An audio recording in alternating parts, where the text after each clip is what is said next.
shall I end, greatly to be praised in the city that bears his name, the city of Elohim.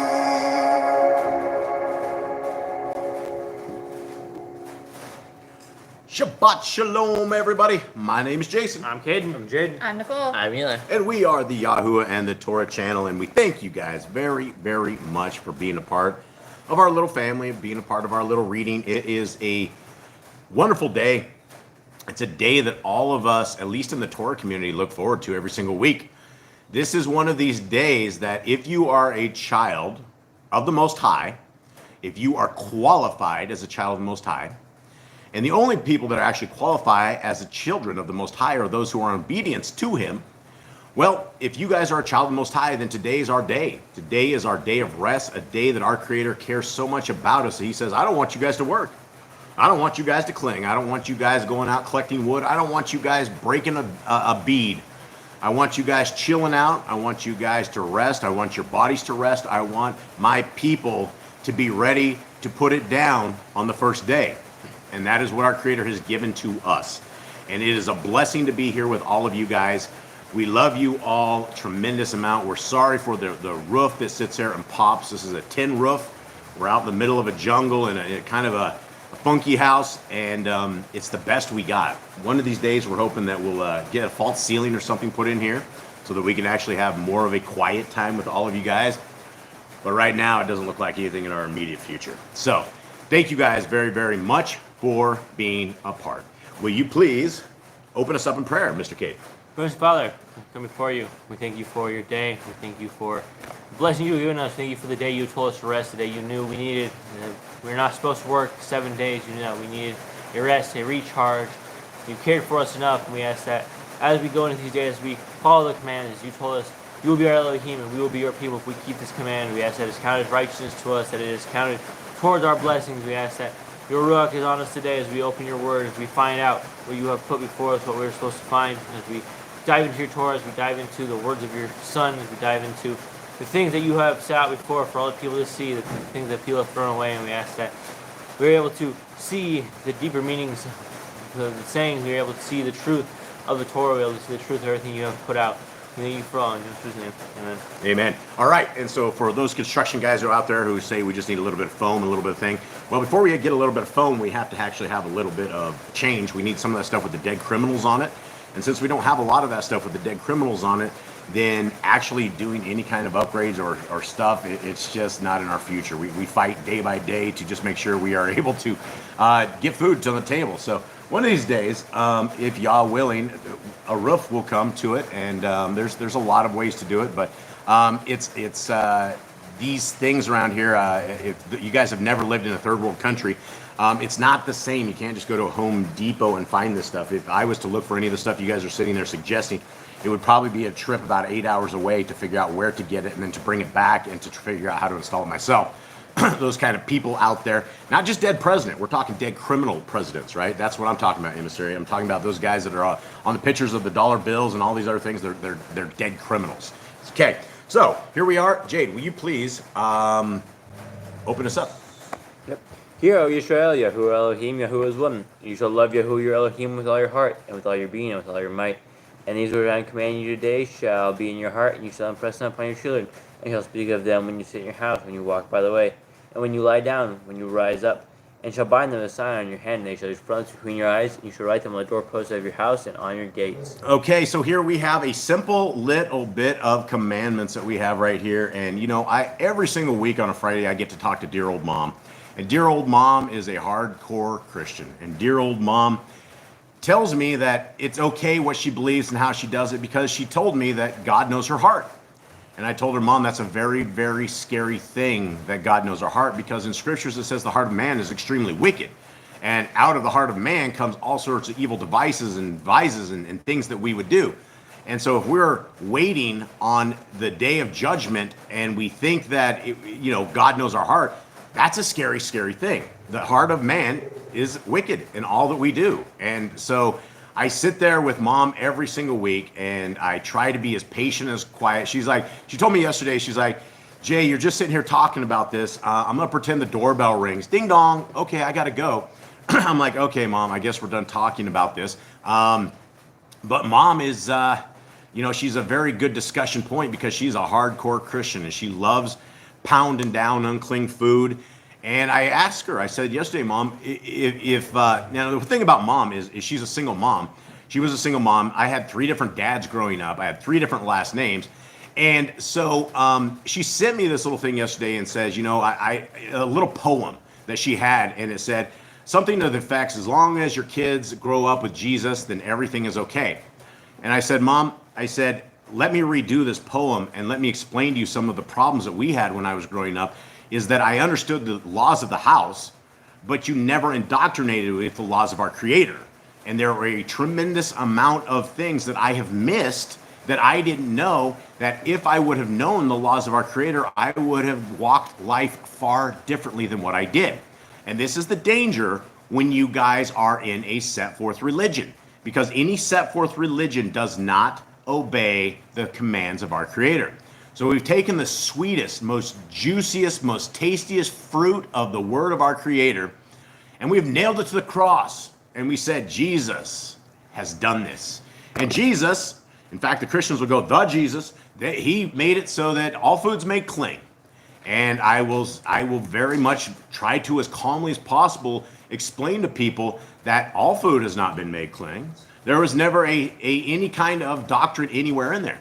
And dear old Mom, I asked Mom, I said, Mom, it's like taking the book of War and Peace and starting halfway in the middle. Do you think you'll understand it?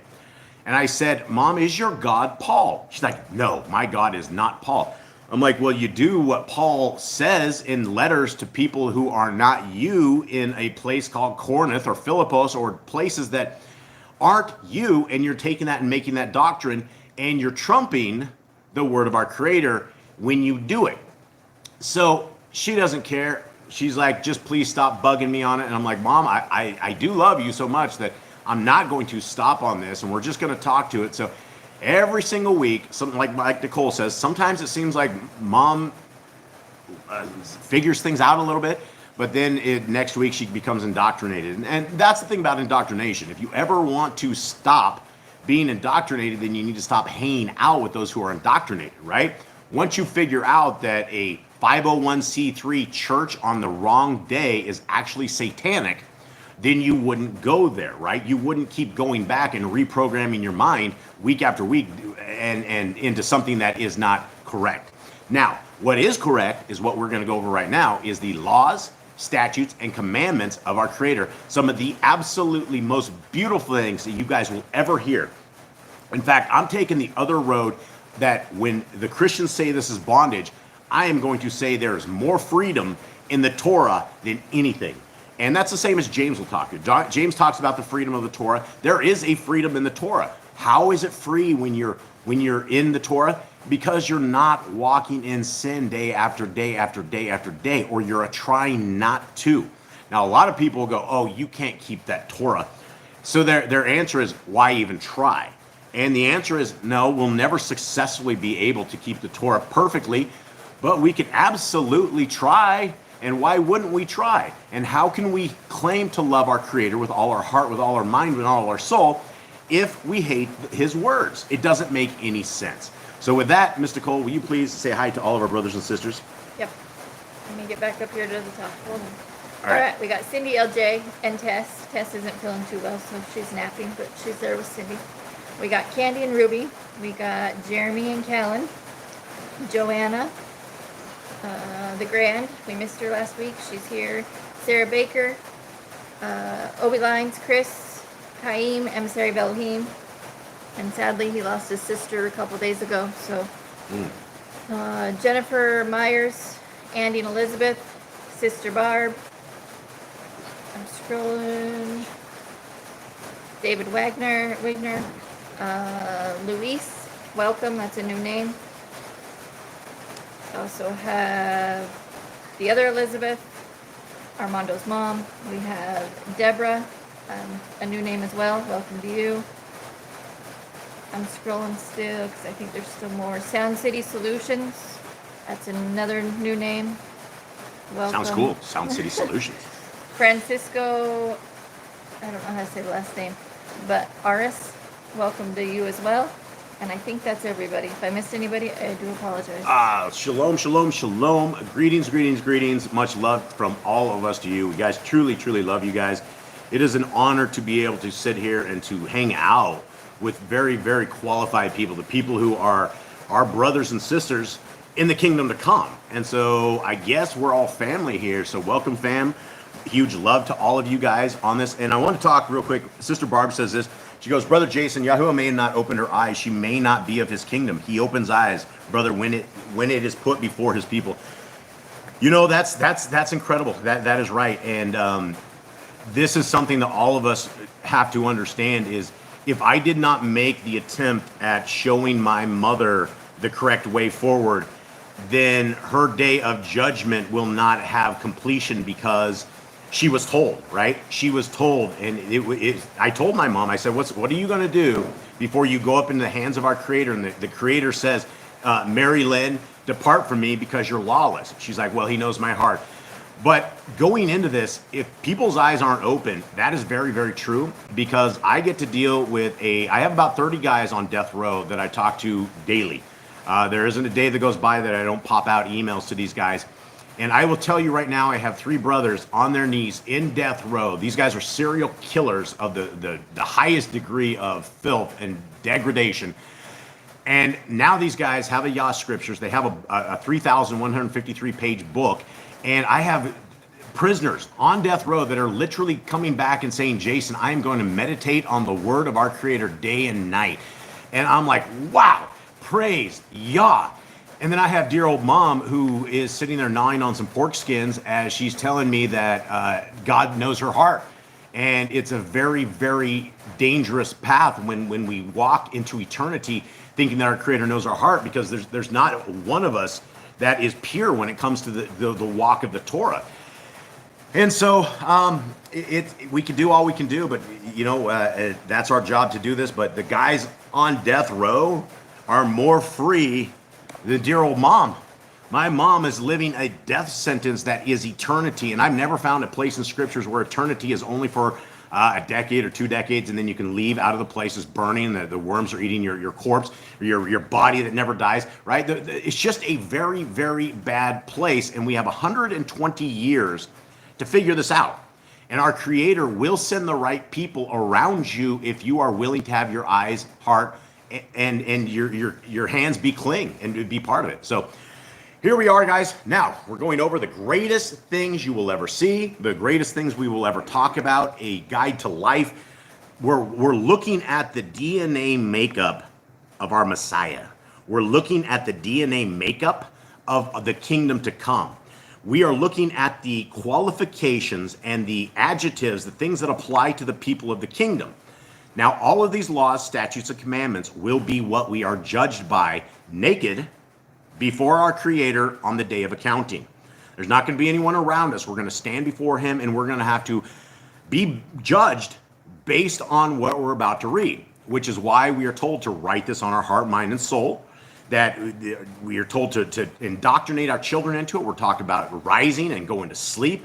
We're having it as frontlets between our eyes. There's not a point in our life at any moment that we should ever walk around without having the Torah as our litmus test, as our guidepost. We are not to go into battle in this world without understanding the Torah very much, because we can get into a lot of problems. So commandment number 1, which sounds like a great deal, and when you say the laws of our Creator have been nailed to the cross, you're also saying be fruitful, nailed to the cross, as well as multiply, nailed to the cross, and replenish the earth. So we want to nail it to the earth. All of a sudden we have no kids left anymore, and everybody's on the couch and nobody does anything, right? Those are the first 3 commands. Continue on, fellas. Subdue it. Have dominion of the fish, fowl, and every living creature. They're bearing every tree is for food. Man and woman should build their own families. Master sin. Master sin. You know what? The guys in death row, now, once I get these guys on the hook, once I get them where I want them and where we're leading them to a proper way, and a lot of these guys, right, when they come up, they're like, I hate religion and I hate all of it. And I'm like, you know what? I do too.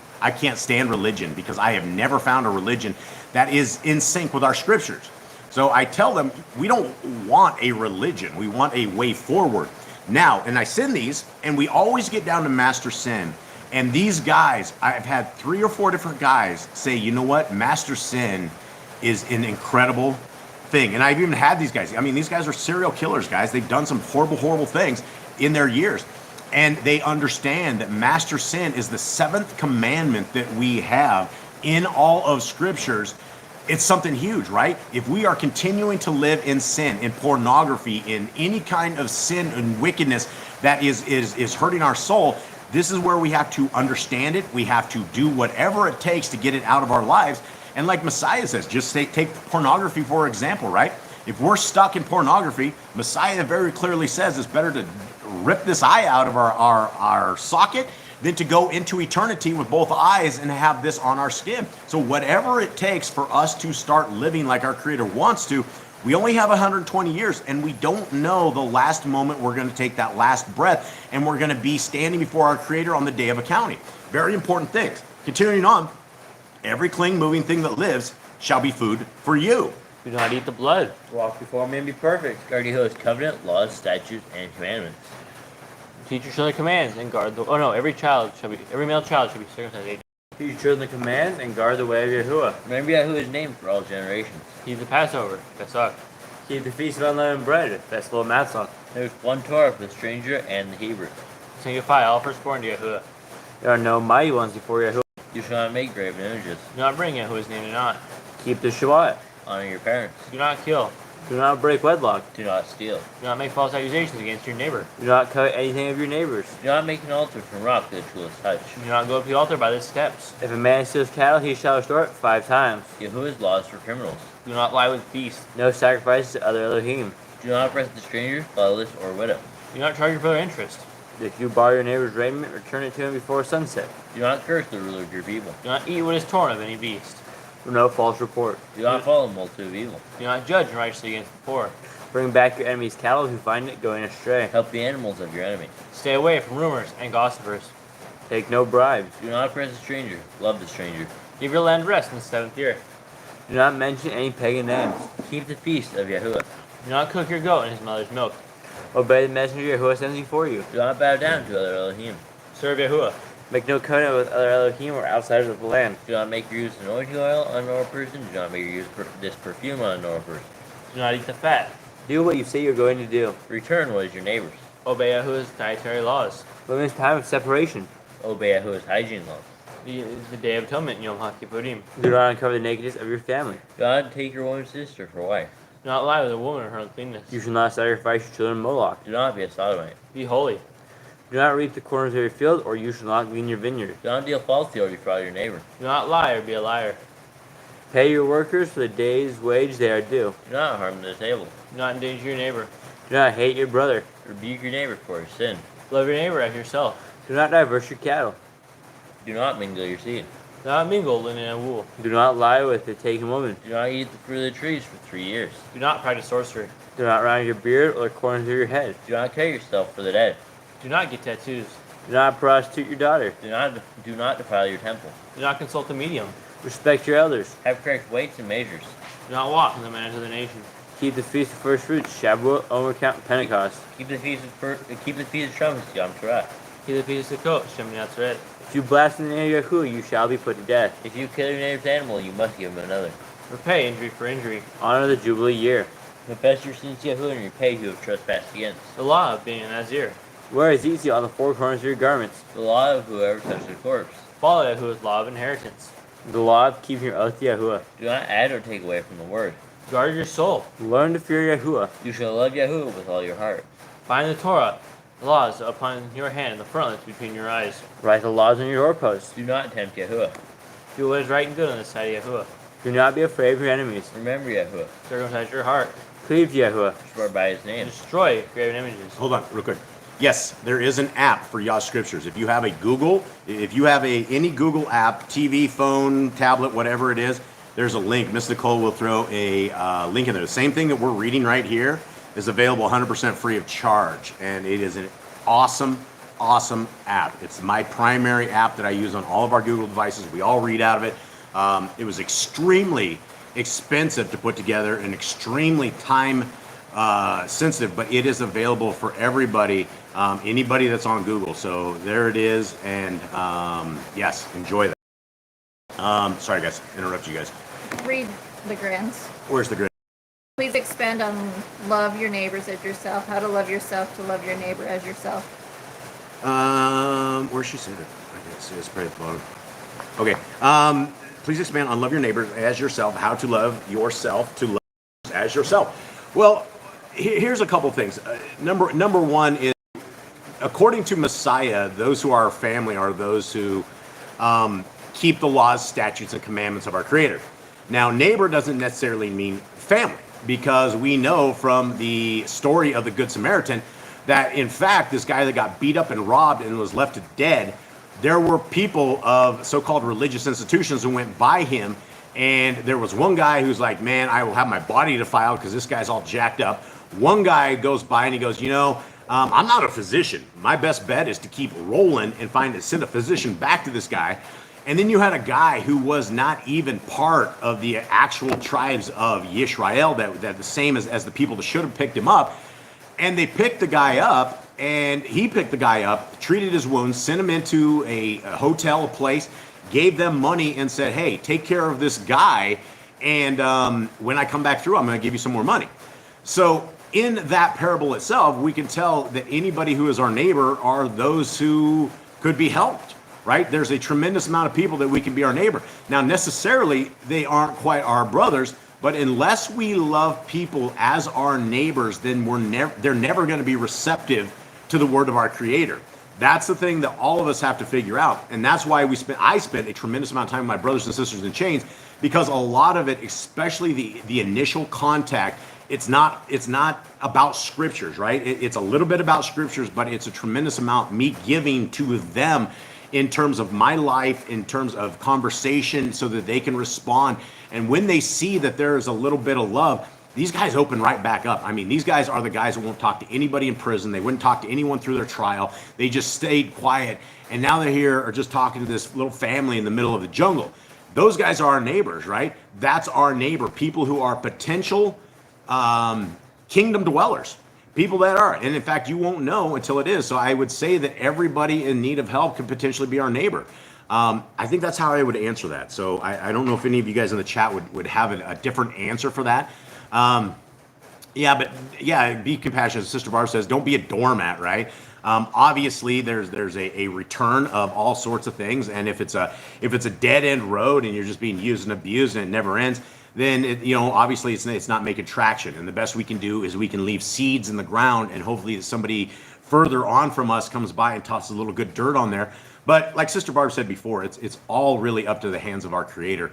I don't know why we were able to have our eyes opened. I have no idea anything. I really don't know why, other than one time we heard something about Shabbat being something that we should be keeping, and we started researching it. And when we researched it, not only was it Shabbat we should be keeping, but all these other commands. And so that was kind of an eye-opener for us. And unless you really have a heart to seek our Creator, I don't know so much as the eyes will ever be open. All right, let's continue on. Did I get everyone in chat on that thing? I think so. Okay, so let's continue on, fellas. Where are we at? Anyone? I think do not make an idol of Yahuwah as the pagans do to their Elohim. Rejoice, I am blessed you with. Do not do what is right in your own eyes. Do not hearken to the words of false prophets. Do not make any balding screen your eyes for the dead. You shall not eat any abominable thing. You shall not give to a stranger a clean food that dies of itself, but you shall not eat it. You shall give to. Okay, I messed that up. I rewrote Yah's law. Father, forgive me. You shall give to a stranger a clean food that dies of itself, but you shall not eat of it. Give tithe of your increase of seed year by year. Laws at the end of the 7-year release. Do not borrow from the nations. Do not harden your heart, nor shut your hand from the poor. Guard month 1 of Yahuwah's calendar. 3 times a year all males shall appear before Yahuwah. You shall make judge and officers in all your gates. Do not plant Asherah poles near the altar. There must be 2 or 3 witnesses. Hearken to the prophet Yahuwah is chosen. Prophetess of Deuteronomy. Do not remove your neighbor's property line. How do you have a false witness among Torah keepers? The first child is get double portions. If your brother's cattle or clothes are lost and you find them, you must return them. Why'd you guys all look over at Jade when he said that?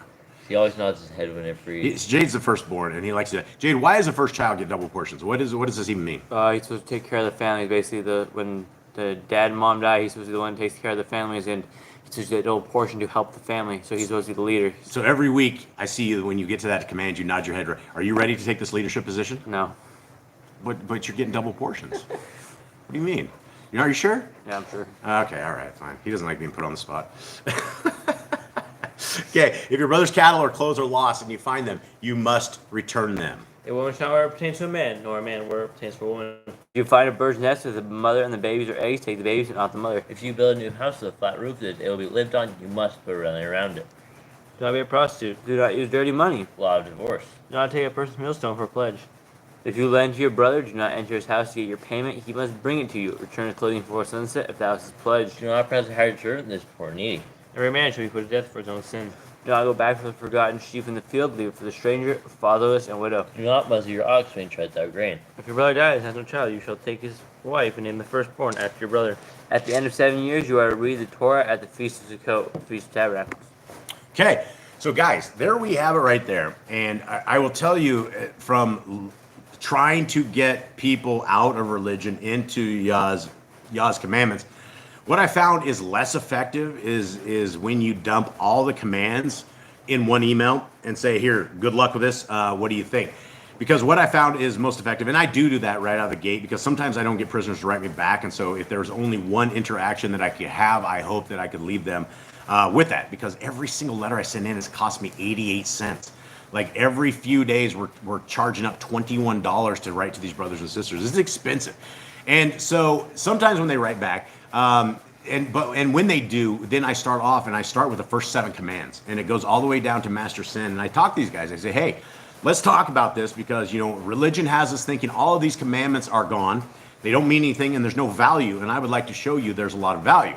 So I'm asking again these hardcore serial killers. I'm like, tell me some of these commands that don't look right to you, something that doesn't look like it's something you want to live under.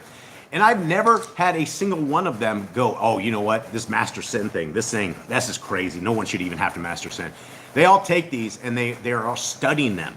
And can you imagine how ticked off Hasatan is when he has all these dudes on death row and he almost has a for sure secured soul, and then some little busybody like myself gets in there, and all of a sudden these guys are dropped to their knees, and even though they're slated for death, they will still have an eternity or a chance with eternity with our Creator. It's all up to them. But at least now they have this opportunity. And this is the same opportunity that us as courageous people of our Creator, this is why we're told to fish for men. This is what Messiah has told us to do, every single one of us. There's nobody that is not within that reach that we can talk to somebody cleaning our house. We can talk to a janitor. We can talk to the guy on the road. We can talk to the homeless people, right? There's a tremendous amount of places every day that we can throw seeds out and we can see what happens. When you go by a homeless guy every day and you toss him 50 cents and you smile at him and talk to him, how you doing? How's your night? Are you good? Every single day, pretty soon this guy's going to wonder what's really going on, and maybe one of these days you can sit next to this guy and you can talk to him, and most people have no idea there's even a set of laws to keep. And a lot of people are really thrilled when they're like, wow, there's more to this religion, because religion as it sits doesn't make any sense. It really doesn't. When you look at it, when all of these people are paying some guy in a church on a Sunday 10% of their money, and then they go downstairs and eat pig for their potluck. Then they go out to restaurants and pay all the people and things, and then they go home and watch football. That's not a Shabbat. It's the wrong day, and so it really doesn't matter they're watching football. But we have to go forward, and the way forward is with our Creator. Okay, let's continue on. What do we have here? Jade, Leviticus 14. My buddy, my little historian. Bring this down to me. What's happening? Moses freed all the people. They got to parts of the land. Now they're circling around a mountain. They keep complaining about the stuff they don't have, and they keep going to war and fighting people. The people keep coming after them. They've heard about the great things that happened in Egypt, and so they're being freed. And now the people Moses went up on the mountain. He got the 10 Commandments. He heard a sin going down in the camp. He went down there, broke the commandments in anger. Yahuwah rose him with his finger, and he went and slaughtered 3,000 people because they were just dancing around a golden calf. They're worshiping an idol after they just heard not to worship other idols. And Moses, he killed a bunch of people, had to go get another stones. He had to cut the stones this time, brought back to the mountain for Yahuwah to ride on again. And then Yahuwah gave him a whole bunch of commands. Now he is talking to Moses about commands for the priest and what the priest should do when they're unclean. Last week we went over leprosy and all the things that lepers do if they get sick, what happens to them if they have certain spots, how long they need to stay outside the camp. And today we're doing more leprosy. Yeah. Thank you very much. Yeah, and so Joanna was talking about she has better experience talking to strangers. And that simply reiterates Messiah's same words, right? When he's talking about a prophet is not well known in his own town, right? You can't get any headway where you grow up. You know, it's hard to get headway inside of a family that's completely indoctrinated. And anytime that people start going outside of the family indoctrination, then all of a sudden they become the outcasts. And it's extremely hard. And Joanna, we lost all our family as well. You know, dear mom, I mean, we didn't talk forever. And, you know, she's... it's just our doctrines clash. Our doctrines completely clash, and we're not supposed to be around, hang around those where our doctrines clash. Right? We're not to go to Christmas parties just to blend in with our family. We're not supposed to go hang with people just to be part of it, because guys, we have a family that is here, right? Our family is all of us around, right? These are brothers and sisters and mothers, is what Messiah said, are those who love the laws, statutes, and commandments, which is why the kingdom to come is going to be a hoot. It is going to be a complete blast, because we don't have to wonder if there's evil amongst us, right? Our Messiah will have this figured out. It will just be a whole bunch of people that are in the way of doing the way of our Creator. And that's what we don't have right now. We do not have a world anywhere where everybody values our Creator. We care. And in fact, you know, I watch a tremendous amount of what you would call police investigations on YouTube, and like 95% of them come out of the United States of America. There is an issue in the United States of America right now with massive homicides, not even massive homicides, but these kids that are rising up that are murdering entire families. I mean, there's some issues, and a lot of people have no idea these issues even have, but these issues arise because we did not indoctrinate our kids into the ways of our Creator. They don't have a way forward, right? They have their house laws, and nobody wants to be around the house laws, but then they have no way to stop them, and there's no governor, and these guys will absolutely do the most evil out of anywhere. So, all right, continuing on. Here we go. Leviticus 14. And Yahuwah spoke to Moshe, saying, "This shall be the Torah, the laws of the leper for the day of his cleansing. He shall be brought to the Kohanim, and the Kohanim shall go out of the camp, and the Kohanim, the priest, shall look and see, if the leprosy is healed in the leper. Then the Kohanim shall command, and he shall take for him who is to be cleansed 2 live and clean birds, and cedar wood, and scarlet, and hyssop." Now, what's interesting, though, is you have an entire set of religions that they said Jesus got rid of all of these laws, that he doesn't, his job was to take all of his father's work throughout the years and just to come, and so that we could be a rebellious set of pork eaters that are waiting for a rapture that's not going to happen. Well, that never happened, but we have Messiah, and he has healed people with leprosy, and he doesn't say, "Have a good day." He goes, "Go to the priest and do what the Torah says to do for those who have been healed with leprosy." And so right here in Leviticus 14, we are hearing the same stuff that our Messiah told thousands years later, right? This is what we're hearing is. And so if your understanding is that our Messiah came to get rid of the Torah, that is not a biblical statement. It never ever existed. It never ever was said. And there's no place. You can get it maybe in the words of Shaul, if you are so close-minded that all you want is 8 books, and you believe that you are a person of Philippos, or you believe that somehow you are a citizen in Corinth, and that 2,000 or 3,000 years later you are getting a letter back to a letter that somebody else wrote, and you want to take the letter back and you want to make it your doctrine, and this doctrine very clearly goes against the laws of our Creator, well, your God becomes Paul, right? That by default, your God becomes Paul. And when you tell Christians that, they're like, "Oh man, that just really, really upsets them." Continue on. Let's see. "And the Kohen shall command, and he shall kill one of the birds in an earthen vessel over running water. Let him take the live bird, and the cedar wood, and the scarlet, and the hyssop, and dip them and the live bird in the blood of the bird that was killed over the running water. And he shall sprinkle it 7 times on him who is to be cleansed from the leprosy, and shall pronounce him clean, and shall let the live bird loose in the open field. And he who is to be cleansed shall wash his garments and shall shave off all his hair and wash himself in water and shall be clean. Then after that he comes into the camp, but shall stay outside his tent 7 days. Okay, does everyone get it? What's going on here? So we have to kill a bird. I think the bird takes the sin of his leprosy because people believe that leprosy was caused by evil speaking. So leprosy was a punishment when you said evil things. So when you kill this bird, it basically takes your sin and you sprinkle blood on there, and you're basically cleansing your sin. Right. And so this is the process to get correct, to get to the way that our Creator wanted us. A lot of people are, especially people that never read scriptures, the very first thing that they've been indoctrinated with is that the God of the Old Testament is different than the God of the New Testament. That the God of the New Testament is about love, and the God of the Old Testament is about war. And right out of the gate, when people say that, you absolutely know they've never read scriptures before. Because our Creator is not a God of war. Our Creator is a God of preservation. Our God is a Elohim of strength. And when he's just this little process right here, right? We're not taking birds out of the air and just killing them, right? It is a process to make somebody who is unclean become clean so that our Creator will walk with us. It was as close to a physical form that we've ever had when we have a cloud by day and fire by night, and that our Creator dwells with us in our camp, right?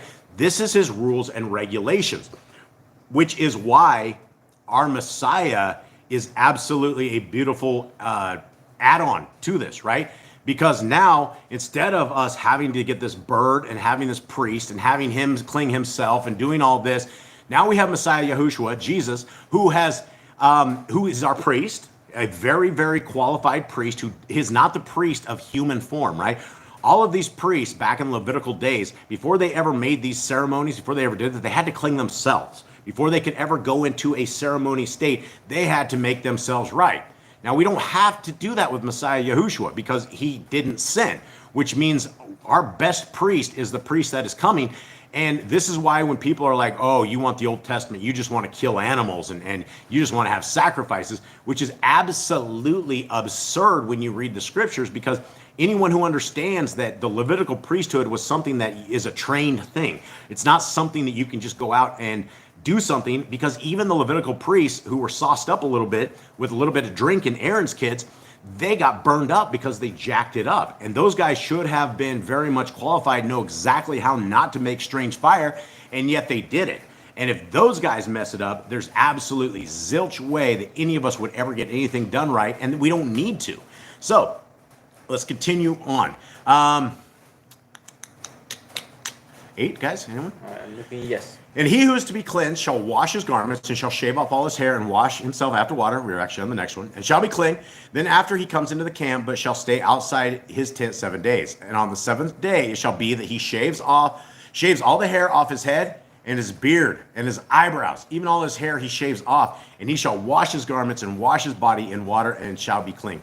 Now, we don't have a lot of scriptures in our scriptures that actually say shave off the beard.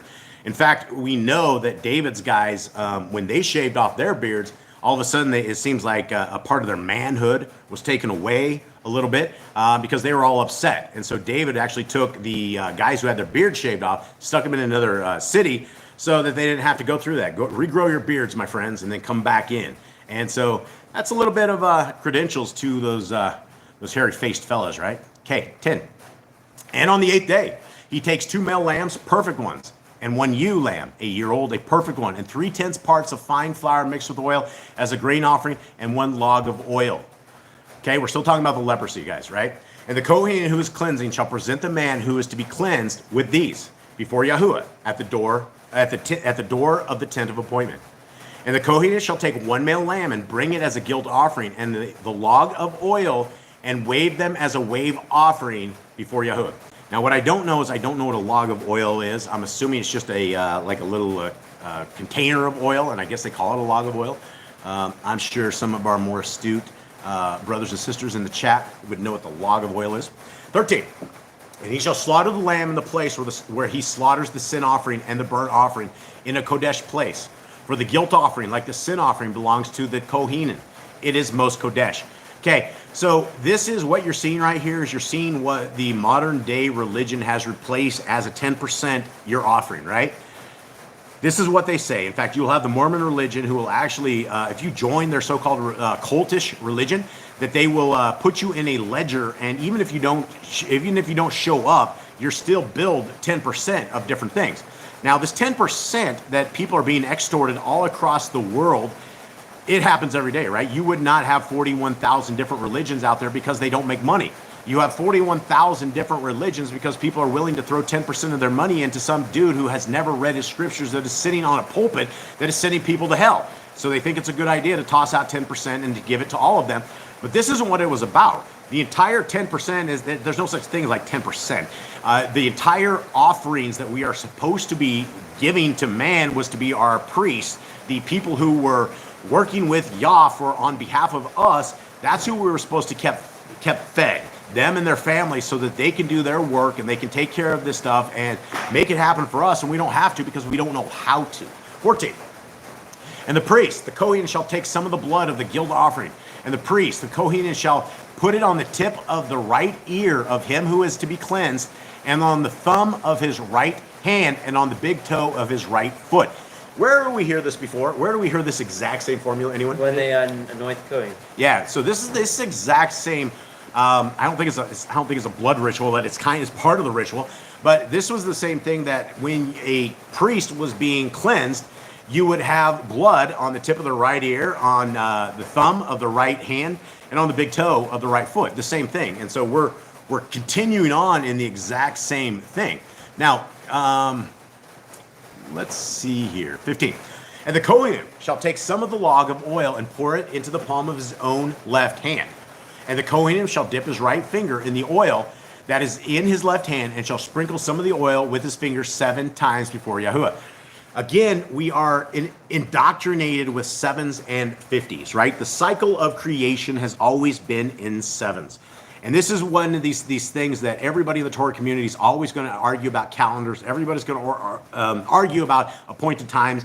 And I think at this point, I would consider that a frivolous endeavor, because if there are brothers and sisters that are in the scriptures, that are in the laws, statutes, and commandments, that are following Torah to the very best of their abilities, and they get onto a time and a place, and they're trying to do it to the very best of their abilities, it's going to be better than the guys who just don't care about the appointed times, right? We will have a Messiah, and he will show us the way forward. We just need to be those people, and whenever you keep your appointed times, just keep the appointed times, right? Because these appointed times and all of these little ceremonies that we do all year round that our Creator has told us to do, this is what's going to be happening in the kingdom to come. We're not going to have a kingdom to come without the Torah. The Torah is going to be here till heaven and earth pass away. Not one jot or tittle of the Torah will ever be gone until heaven and earth pass away. And it always sounds to me like the new kingdom to come is going to be somewhere on the top of Mount Zion, where the city of Elohim comes down and all the people of Yah's are called over for the great battle and for the 1,000-year reign. That's just what I figured. Continuing on, 17. And of the rest of the oil in his hand, the Kohen puts some on the tip of his right ear, of the right ear of him who is to be cleansed, and on the thumb of his right hand, and on the big toe of his right foot, on the blood of the guilt offering. And the rest of the oil that is in the Kohen's hand he puts on the head of him who is to be cleansed. And the Kohen shall make atonement for him before Yahuwah. Referencing the hidden line of King David. How do I look up information biblically? You read the scriptures, brother or sister. That's how we understand what is in scriptures. See, this is the same thing that I tell my brothers and sisters on death row. We got a lot of time before us. And all of us out here, hopefully we have a lot of time before us. So the best place to begin in understanding the line of David is to begin at page 1. And if we read page 1 and we actually read this slowly, and this is what we encourage everybody who has a family. If you're a single mother, or if you have a family with kids, read the scriptures every single night. Make that a part of your life. Make it a part of something that you're totally indoctrinating yourself and your family with, and you'll learn everything you need to learn from the first page. If we're looking for answers to things that are biblically related in the ether, on YouTube or on Rumble or wherever it is that we think some man has the answers, don't trust me. Don't trust men out there. Read the scriptures, because the scriptures will never ever let us down. Continuing on, 19. And the Kohen shall make the sin offering, and make atonement for him who is to be cleansed from his uncleanness. Then afterwards he slaughters the burnt offering. And the Kohen shall offer the burnt offering and the grain offering on the altar. And the Kohen shall make atonement for him, and he shall be clean. But if he is poor and is unable to afford it, then he shall take one male lamb as a guilt offering to be waved, to make atonement for him, and 1/10 part of fine flour mixed with oil as a grain offering, and a log of oil. And 2 turtle doves, or 2 young pigeons, such as he is able to afford, and one shall be a sin offering, and the other a burnt offering. And he shall bring them to the priest, the Kohen, on the 8th day for his cleansing to the door of the tent of appointment before Yahuwah. And the Kohanim shall take the lamb of the guilt offering and the log of oil, and the Kohanim shall wave them as a wave offering before Yahuwah. And he shall slaughter the lamb of the guilt offering, and the Kohanim shall take some of the blood of the guilt offering and put it on the tip of the right ear of him who is to be cleansed, and on the thumb of his right hand, and on the big toe of his right foot. Then the Kohanim pours some of the oil into the palm of his own left hand, and the Kohanim shall sprinkle with his right finger some of the oil that is in his left hand 7 times before Yahuwah. See, this is the problem if any of us tried to become Levites, right? If any of us decided, all right, I'm going to set up an altar, I'm going to start slaughtering animals. Look at what kind of an exact ceremony that we have, right? We got blood on the head, the finger, and the toe. This guy pours, the priest pours oil in his left hand. He takes his right hand, he's sprinkling this. Guys, we are not fit to be priests of our Creator until we have a Messiah who's willing to give us some understanding. Okay, 28. And the Kohanim shall put some of the oil that is his right hand on the tip of the right ear of him who is to be cleansed. Did I already do this? 28, guys? Yeah, I think you're on 29. We'll just roll it. And on the thumb of his right hand, on the big toe of his right foot, and on the place of the blood of the guilt offering. And the rest of the oil that is in the Kohen's hand he puts on the head of him who is to be cleansed, to make atonement for him before Yahuwah. Okay, so this is a question we've always had, that I've always had, as I was always curious to know how much oil goes on these guys' heads. And this kind of gives us a little bit of perspective, because you're only going to put a little bit, you're only going to be able to put so much oil into your hand before it goes out, right? And so I always wondered if this guy takes a dunk bath in oil, or if they what does this look like? Because you're not just going to be able to put oil in somebody's hair and leave it if it's an enormous amount, right? You're going to look all slicked down from the days of the old gel in the hair stuff, kind of, what I'm talking about. So continuing on, it doesn't sound like it's a tremendous amount. 30. And he shall prepare one of the turtle doves or young pigeons, such as he is able to afford. That which he is able to afford, the one is a sin offering, and the other is a burnt offering, with the grain offering, and the Kohanim shall make atonement for him who is to be cleansed before Yahuwah. I'd like to talk about this real quick, because the power of those who are in Torah is that we understand a lot of things. And one of these things is that not all of us have a lot of money. Some of us are filthy broke, and some of us are okay being filthy broke because that's just the way it is. But in the days, if we were having to pay a way out and have a priest cleanse us, we always have to offer something, right? And it goes down to those who are, there's stuff for normal people who have money, and there's stuff for those who are dirt broke. Now, what's interesting is when Messiah was born, it appears as if they offered up the dirt broke style of sacrifice, which is, it was very amazing. I wouldn't expect Messiah came from a really rich family. I think he learned a lot about life in a different way. Okay, continuing on. 32. This is the law. This is the Torah for one who had an infection of leprosy, who was unable to afford for his cleansing. And Yahuwah spoke to Moshe and to Aaron, saying, when you come into the land of Canaan, I am giving you as a possession, and I put a plague of leprosy in a house in the land of your possession. Then shall the one who owns the house come and inform the Kohen, saying, it seems to me that there is some plague in the house. And the Kohen shall command, and they shall empty the house before the Kohen goes in to look at the plague, so that all that is in the house is not made unclean. After that, the Kohen goes in to look at the house. Now, this is very interesting stuff, right? We're all dirt poor. Dirt rich in the Shaman. That's it, man. These lands, we have not been able to accumulate a bankroll. It seems to roll out as fast as it comes in. We are broke, and I know a lot of you guys are out there, but yet those who are in Torah are the richest of anybody, because we're not only defending our soul, but we're trying to guarantee it. We're trying to fish for men. It's there, man. This is a real credit score, right? This is a credit score for the kingdom to come. let's talk about this real quick, guys. We have leprosy now. We talked about, guys, leprosy on a person and how to get cleansed from this. Now we have a house. The house ends up with a disease inside of it. So the command is that before the priest goes in there, that you need to take all the stuff out. So all of a sudden, you're going to have all these people. Where do you think they took all the people's stuff? To a bonfire. The bonfires? I don't think you take it to the bonfire. It says they're taking it out so they don't go to the bonfire. Oh, that's what they're talking I about. think you're talking about the house itself. No, I'm talking about the stuff in the house, because what it says Probably right set it here. right outside the house. Think it said outside the house? Probably if it's clean, they just move it back in. If not, they just probably store it somewhere else. Yeah, so that's interesting. Before you go get the priest, you need to get everything out of your house ripped out, because of that priest gives that an unclean grade. All your stuff is probably owned as well. 37. And he shall look at the plague and see if the plague is on the walls of the house with sunken places, greenish or reddish, which appear to be deep in the wall.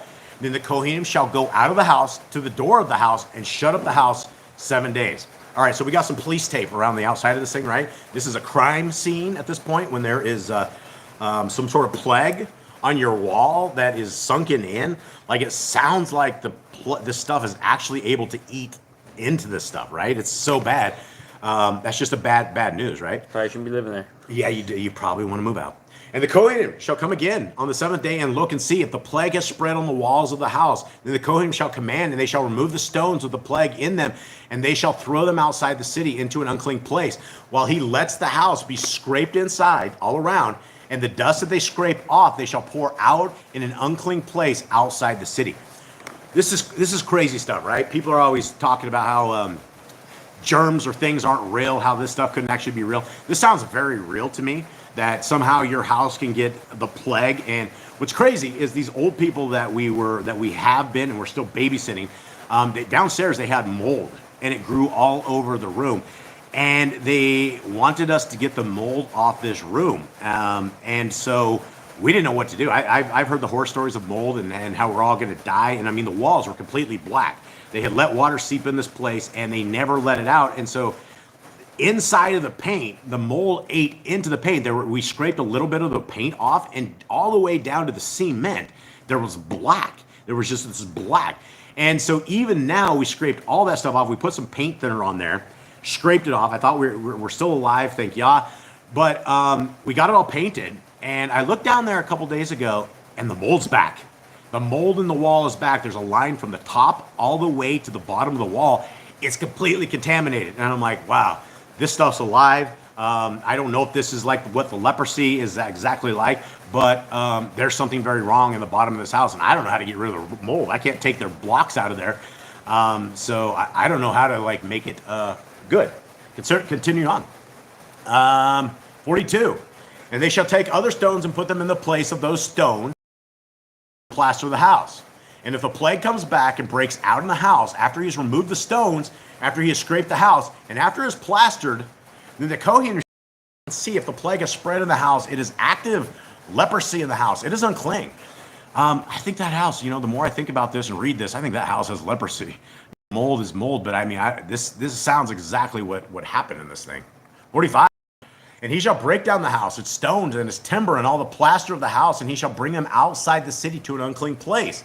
And he who goes into the house all the days while it is shut up becomes unclean until evening.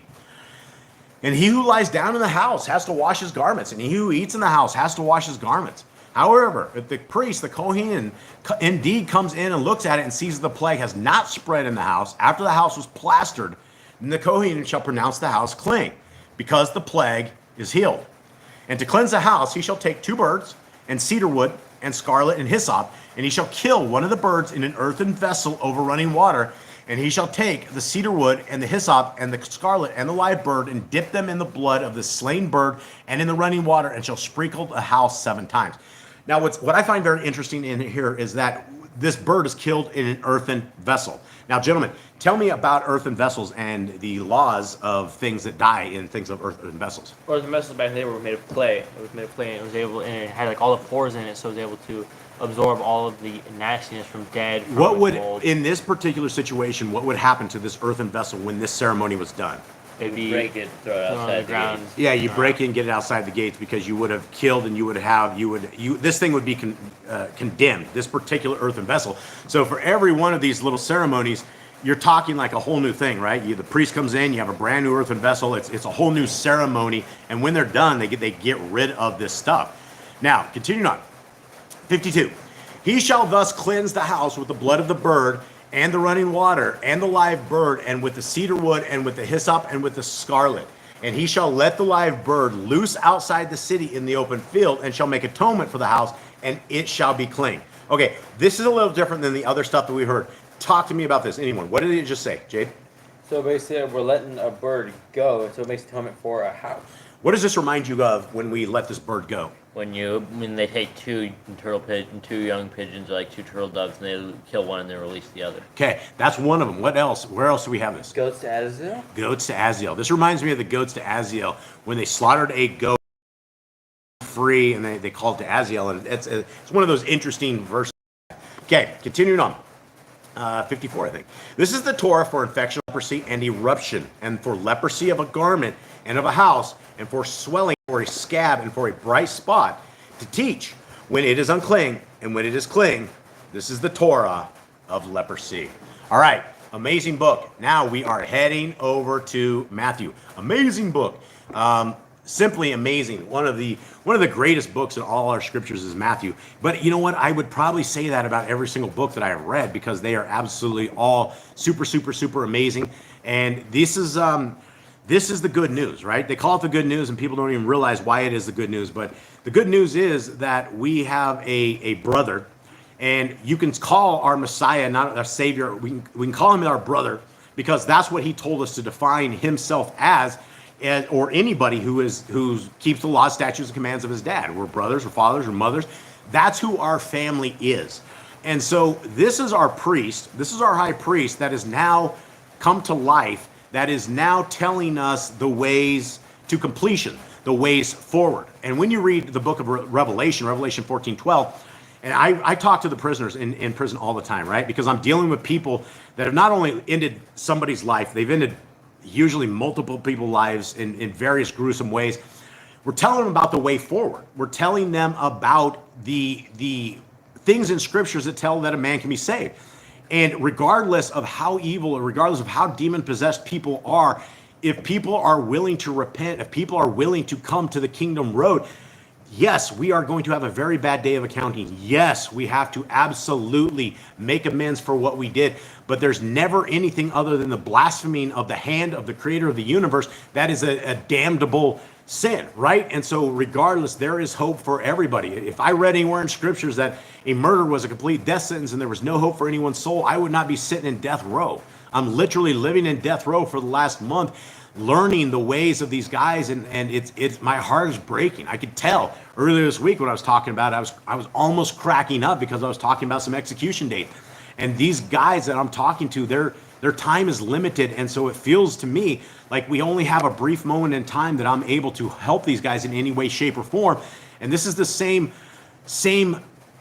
destiny that all of us have, that we look outside to all these people around us that are completely lost, the people that love the world, the people that don't care about anything of our creator. If there's nobody that's ever willing to show people a way forward and have the courage to do that, then we're not doing the job of the kingdom. We are not advancing the kingdom and telling people the way forward. And we have to be courageous.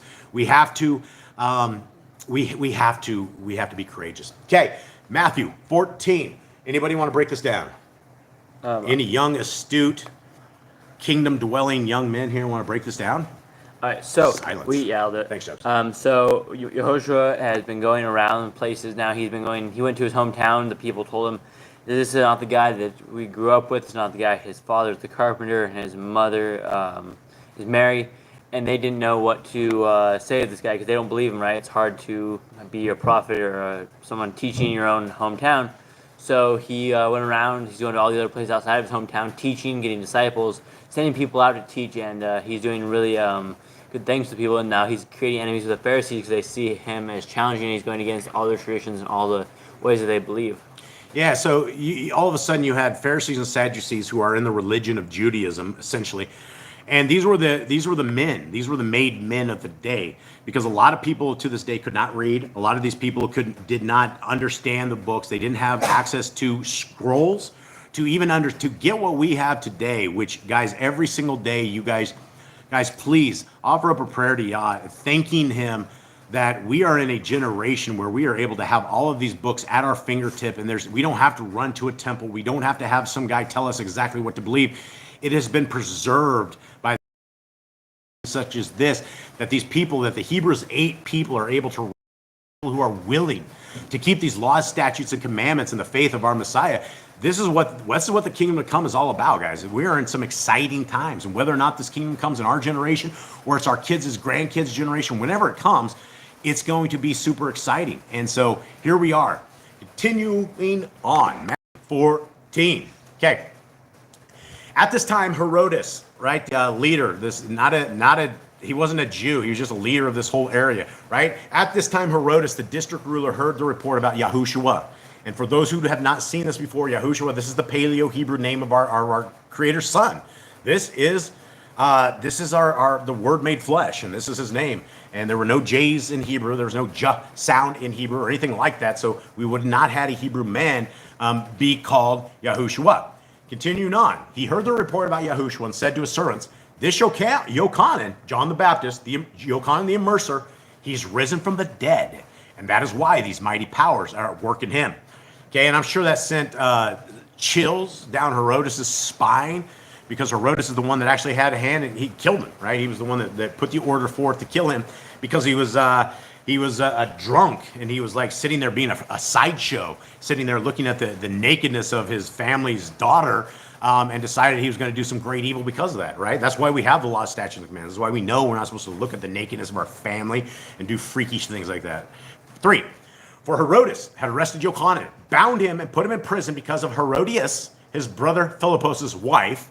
For Yochanan had said to him, it is not right for you to have her, which is absolutely correct, right? He broke Torah. And so in the land of the Yahudi, in the land of the people of our Creator, they knew that the guy that was leading them, that it was not right, that he took his brother's wife. And so continuing on, and wanting to kill him, he feared the crowd because they held him as a Nabi, as a prophet.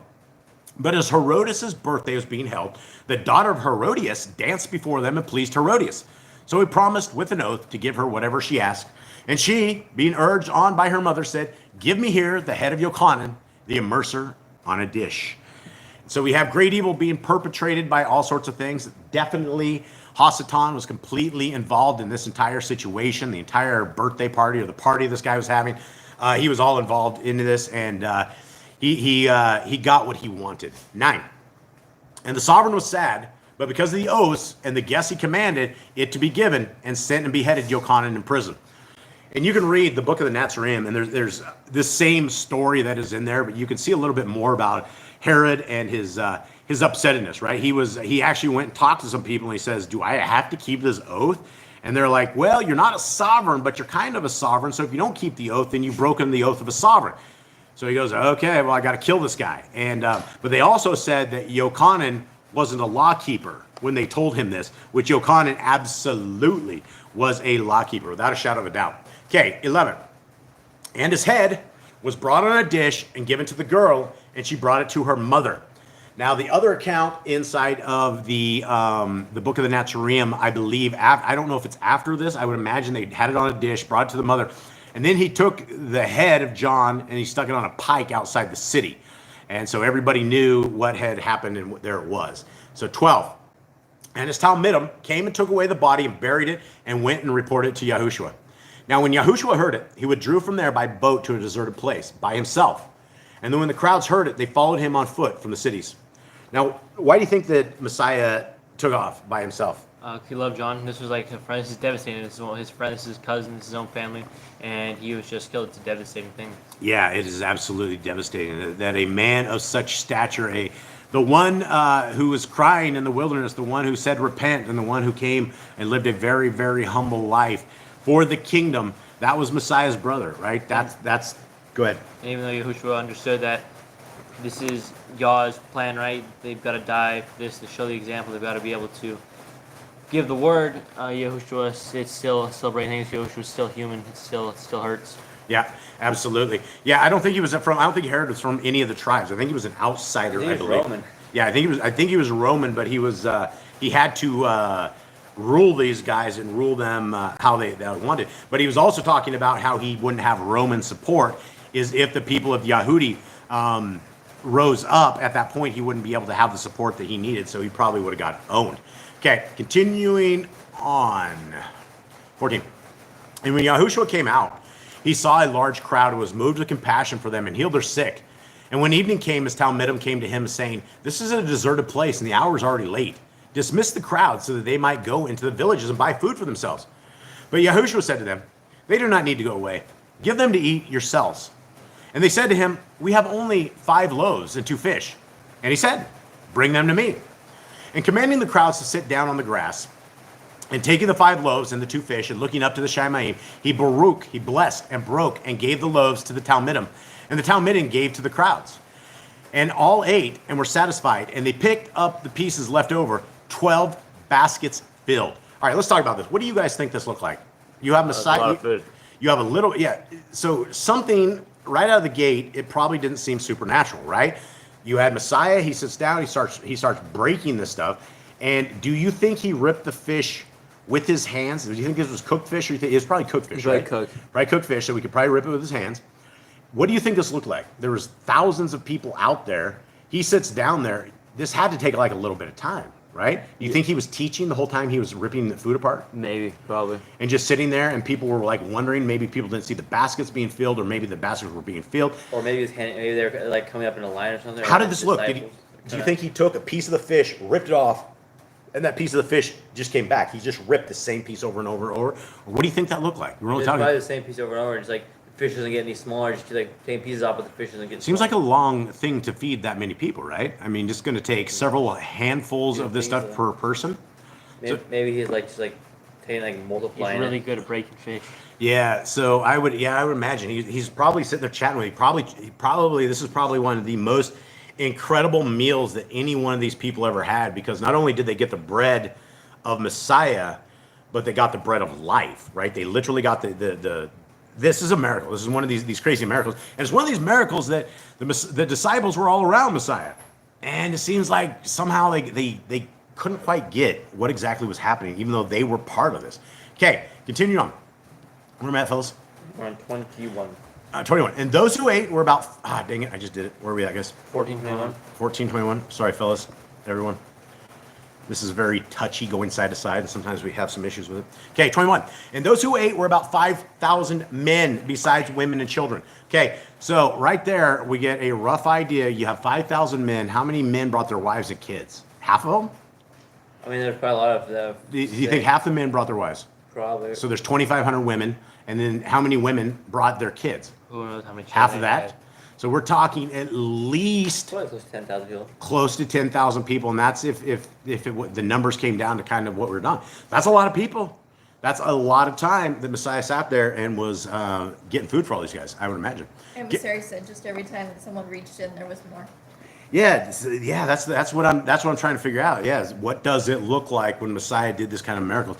It'll be amazing if we ever get to talk to him. And could you show us this thing? This is we've been very much interested. Okay, continuing on. Where are we at, fellas? 22. 22. And immediately Yahushua made his talmidim enter into the boat and go before him to the other side, while he dismissed the crowds. And having dismissed the crowds, he went up to the mountain by himself to pray. And when evening had come, he was alone there. A lot of stuff, guys, we get about Messiah. One of these things is, we have a set of religion, and many religions all believe that the Father and the Son are the exact same entity. And then you have all of these particular pieces in scriptures where you have Messiah that goes up to pray. Now, if Messiah and his dad were the exact same person, then that sounds a little sketchy, right? Why wouldn't he just think to himself instead of praying to his Father, right? These are these things in scriptures that when we take from the front of the book to the end of the book, the Trinity doesn't hold any weight. It can't hold any weight, because Messiah would be a filthy liar if he was the creator of the universe, because he's very clearly said in John and throughout the rest of scriptures that he is not the creator, that he comes in the name of the creator, he comes in the creator's ways, and he was with his dad before light and darkness was ever separated, guys. That's what everyone doesn't get. They think the Messiah was born when we were born, or that he was born when the earth was born, but he was in wherever they are at prior to us in that realm, and he had probably grown up under his dad, knew exactly what his dad wanted, and his dad says, hey, I got another mission for you, Yahushua. And Yahushua goes, what's that, Dad? He's like, I'm going to have you send you to the humans. And he's like, oh. And he knew what that meant, but he did it anyway. Continue on. 24. But the boat was now in the middle of the sea. Did I do 23, guys? Yeah, okay. But the boat was now in the middle of the sea, agitated by the waves, for the wind was against it. And in the fourth watch of the night, Yahushua went to them, walking on the sea. Okay, more miracles, right? And then when the Talmudians saw him walking on the sea, they were troubled, saying, it is a phantom. And from fear they cried. But immediately Yahushua spoke to them, saying, take courage, it is I. Do not be afraid. And Kepha answered him and said, Adonai, if it is you, command me to come to you on the water. And he said, come. And when Kepha had come down out of the boat, he walked on the water to go to Yahushua. But when he saw that the wind was strong, he was afraid, and beginning to sink, he cried out, saying, Adonai, save me. And immediately Yahushua stretched out his hand and took hold of him and said to him, O you of little belief, why did you doubt? Guys, this is the entire walking on water is something that the Satanists and the demons have like pretended throughout the years. You know, you have all these Satanists like Russell Brand. He's like the top of the satanic echelon of demons. And I remember he had this little thing where he was pretending to walk on water, and everybody thought he was just like something more than just a fake old Satanist doing his fake old Satanist garbage. But that's what they always do, right? The walking on the water is who can do that? Well, our King can do that, right? And so can we if our faith is strong enough. Okay, continuing on. I think, let's see. 32. And when they came into the boat, the wind ceased. And those in the boat came and bowed to him, saying, truly, you are the Son of Yahuwah, right? The Son. Yeah, absolutely. Russell Brand is controlled opposition, Satanist, demon. This guy was married to the Satanist, what was that demon Satanist gal that was singing songs and stuff? The one that came in on the lion, the I don't even know what her name is. Katy Perry, that's it. That demon, that devil demon. Okay, so continuing on. 33, speaking of demon numbers. And those in the boat came and bowed to him, saying, truly you are the Son of Yahuwah. And having passed over, they came to the land of Gennesar. And when the men of that place recognized him, they sent him out into all the surrounding country and brought to him all who were sick and begged him to let them only touch the tzitzits of his garment. And as many as touched it were completely healed. Guys, this is a huge thing, right? The tzitzits of our garment is what 36 just talked about. And this is where the translations of this stuff have never done it right. They always say it's his clothes or something of the sort, but it is actual tzitzits. The woman who was bleeding reached up and touched Messiah's tzitzits. That's why we have Numbers 1638. It's 1538. 1538. Numbers 1538 talks about us wearing tzitzits and why it is important for us to have that mark of the Creator as we walk around all over the place. You never know who's going to talk to you or ask you what they are. And for 7 or 8 years, we wear tzitzits, and I don't know how many conversations we have. A lot of people just are like, oh, you guys must be Jews. But then if you ever talk to them, say, look, the Jews have white tassels. They are not following the commandments of Numbers 1538. And so this is where tzitzits are important for all the children of the Most High, men and women. This is our calling card. This is what our Creator has told us to wear, and so we need to be obedient in everything that we do. All right, everybody. It has been an absolute blast to hang out with you guys. It is an absolute love of our week. Please forgive our dogs because they always go wild about this time. And so let us continue on and let's get our stuff rolling here. Jade, will you please bless our brothers and sisters? Yahuwah baruch you and guard you, make his face shine upon you and show favor to you. Yahuwah lift his face upon you and give you peace. All right, hold on. No, I want to talk about what Sarah said in here, guys. Sarah, don't be. Some other guy said it first. Some other guy said that first. Jonathan Tannis. Yeah. They came in, I don't know. Yeah, whoever, if you guys don't understand who Russell Brand is, guys, simply watch what he says the way he is. He's a complete cultist. He's a complete Satanist. He is a guy that if you guys are watching him, he will absolutely lead you astray. He's simply a con man that is leading people astray. Part of the system, part of the cabal, part of all of this, and definitely not a soldier for the kingdom. If you're listening and talking to people and the emphasis is not on the laws, statutes, and commandments of our Creator and the faith of our Messiah, then they're not qualified enough to ever be speaking in Scriptures. That's what I would say. Now, much love to everybody out there. We love you all. We hope that you guys have a wonderful day. All right. Jade, did you bless it? Did you bless it? Okay, hit it.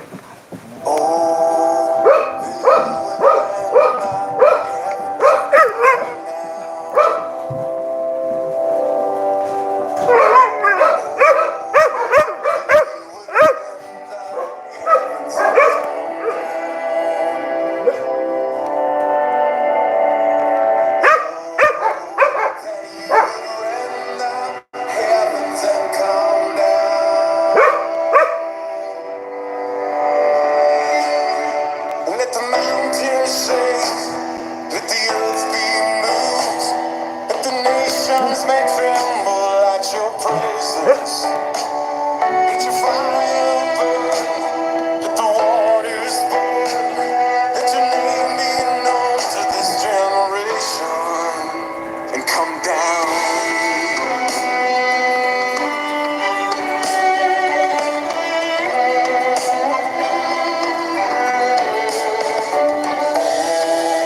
Then you would rend the heavens and come down. Oh, then you would rend the heavens and come down. Will you restrain yourself any longer? Don't hide your face in your anger.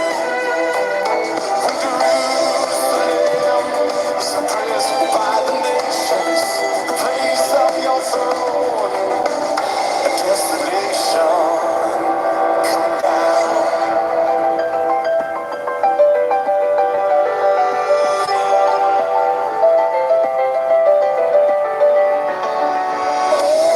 Oh, that you would rend the heavens and come down. Oh, that you would rend the heavens and come down. There will be thunder in Jerusalem. Like a lion you will roar.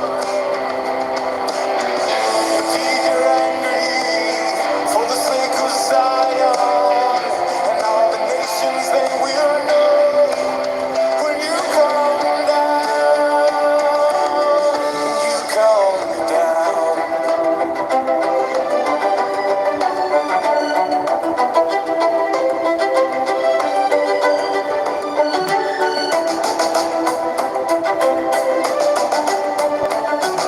Oh, that you would rend the heavens and come down. Oh, that you would rend the heavens and come down. Oh, come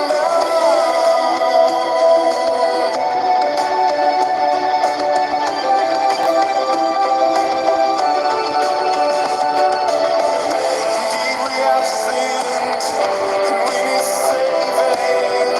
All our righteousness is erased.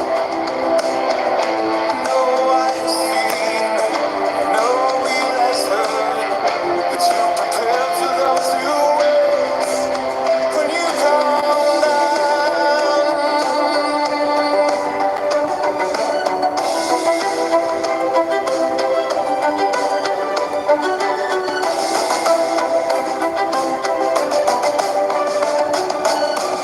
Okay, to our beautiful, sweet family, we love you all. May Yahweh bless you and keep you. May his light forever shine on you. May the Torah be forever a part of your life. May it be as the frontlets between your eyes. May it be as our guide to the second kingdom, to the kingdom to come. And may Yahushua, may our Messiah forever be part of your lives forever. All right, we love you all. Shabbat Shabbat shalom. shalom. Much love, everybody.